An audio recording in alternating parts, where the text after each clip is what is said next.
لیکن تیرا میرا رب رحمان بھی بہت زیادہ ہے۔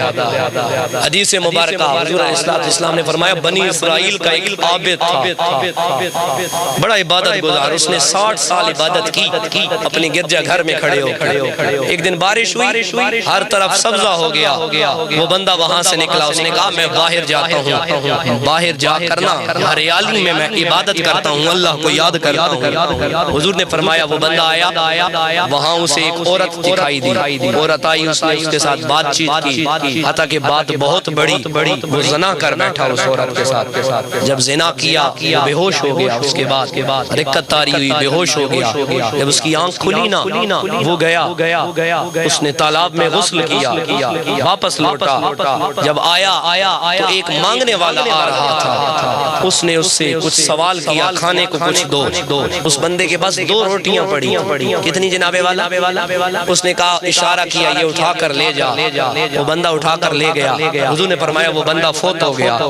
جب مر گیا نا تو اب فرشتے آ گئے، اس کا حساب کتاب شروع ہوا۔ ایک طرف اس کی 60 سال کی عبادت تھی، ایک طرف اس کا چند لمحے کا گناہ زنا تھا۔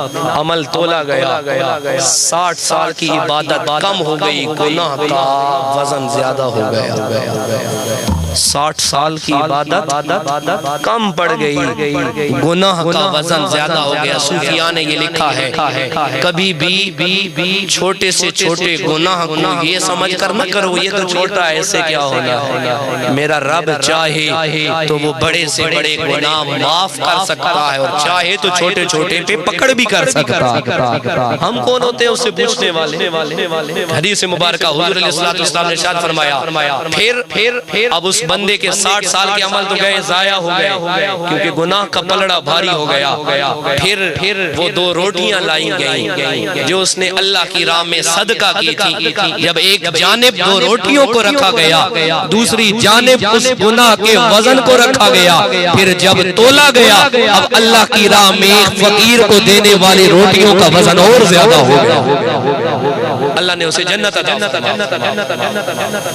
اور رب کی پکڑ بھی بڑی سخت ہے، اور رب کا کرم بھی بڑا نرالا ہی نرالا۔ اس نے پکڑنے پہ آیا، ایک زنا کے بدلے 60 سال ضائع کر دیے، اور جب چھوڑنے پہ آیا اتنے گناہ کے بدلے 2 روٹیوں کے بدلے رب نے معاف فرما دیا۔ کوشش کیا